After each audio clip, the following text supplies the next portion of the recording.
Welcome to Abridged, short and sometimes sweet book reviews from San Francisco public librarians. I'm Rosie, and I work at the main library. People often think that librarians sit around talking about books all day. We wish, but unfortunately we don't. We do, however, love to discuss our favorite reads whenever we get a chance and are excited to share some with you.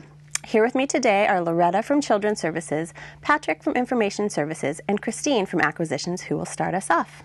Hi, Christine. Hello. I want to talk about Blood Orange Brewing, which is one of the tea shop mystery books by Laura Childs. This was a really fun little book to read, but it did have a couple little flaws. It takes place in a tea shop in Charleston, South Carolina, that's run by Theodosia Browning. There's quite a few characters, and all of them are very, very likable. There's also a little romance between the ever-inquisitive Theodosia and the police investigator. What I really, really enjoyed was the whole sense of place that this book conveyed. It takes place in Charleston, somewhere I've visited before, and the city and the book are just steeped in history. Much of the action and the murder itself take place in a historic mansion where they're doing a fundraiser. But the flaw comes in that there's a whole new plot line that's introduced at the very end of the book, and that's what you really need to solve the mystery.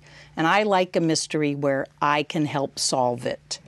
So that just didn't happen with this one. There's also a lot of recipes and tips for serving tea. I'm a big fan of the cookbook mystery sort of thing, and like Diane Mott Davidson and Joanne Fluke. I'm sure that I'll read another one of these books, these tea shop mysteries, because they're quite cute, but I also think I may just be a little disappointed again in the ending. Hi, Rosie, back from Abridged, here with some San Francisco patrons talking about books. Well, I've just recently discovered the short stories section here. And what I love about it is I get a chance to try different genres.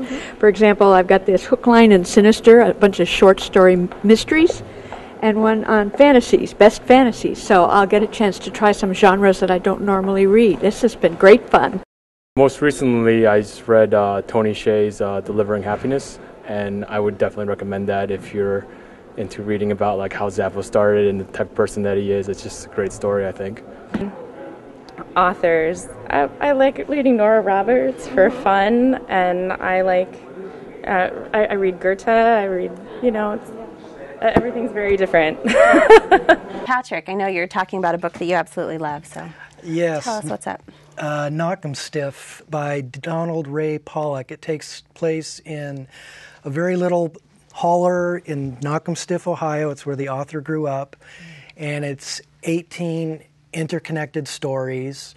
There's some characters that reappear, but the theme is really Knockem Stiff itself, which it's a place that people are just born into, and that's kind of right when their bad luck starts.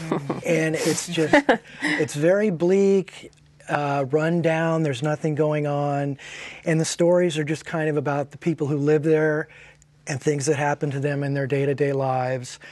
And it's just, there's a dark humor that goes through it that kind of takes the edge off the bleakness. But some of these characters, you think, is he going to make it? Is he finally going to get out of Knockem Stiff? And then, doesn't quite make it. And a little story about this. I have a friend in L.A. We read a lot of the same books. We trade books all the time. And I went down there for Christmas, and I was just dying to tell him about this book. And I was, Chris, I got to tell you about this. And he was like, well, I got to tell you about this book. And I said, it's Knockem Stiff. And he started laughing because it was the same book he wanted to tell me about. And everybody I recommend this book to, not necessarily loves it, but they have a definite, strong feeling about it. Somebody told me they read this book and they felt a lot better about themselves. So I don't know if it's self-help fiction. But my favorite story is about the fish stick lady who seems to have a never-ending supply of grayish lint-covered fish sticks that she digs up from the bottom of her plastic purse. Oh, very appetizing. Absolutely disgusting. So it's kind of like a food book. Yeah.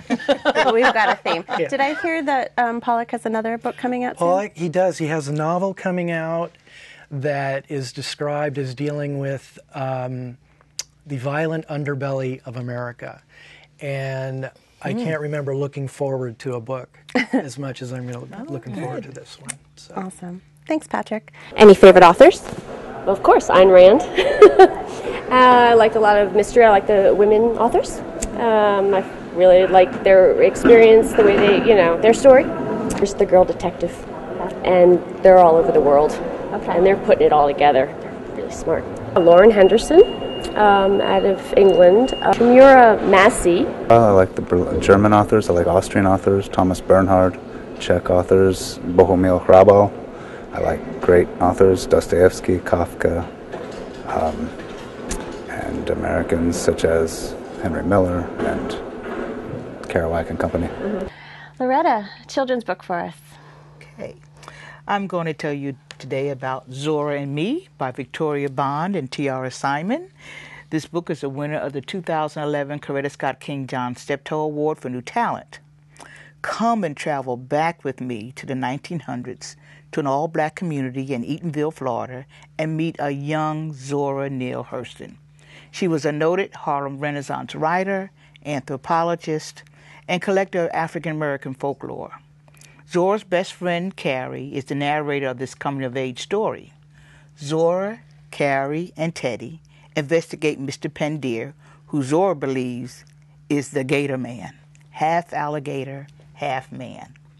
While investigating Mr. Pendeer, Zora, Carrie, and Teddy meet Ivory, a turpentine worker who plays a guitar and sings with a voice as sweet as honey. Zora, Carrie, and Teddy curiosities are piqued when they learn a dead body has been found on the railroad tracks. Could the person have been killed by the Gator Man? Who is the murder victim and why was he killed? These are just a few of the questions Zora and her friends want answered. Will they solve the mystery?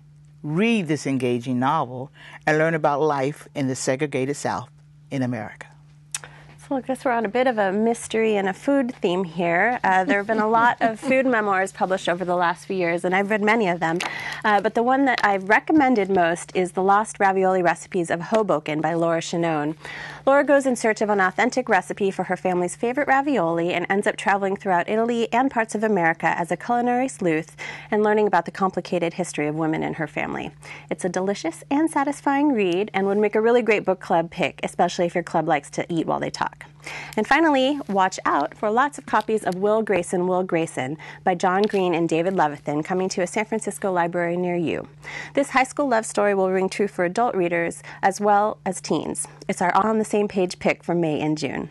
Well, we'll be back soon with more book reviews. Thanks for watching Abridged, and tell us what you're reading on San Francisco Public Library's Facebook page.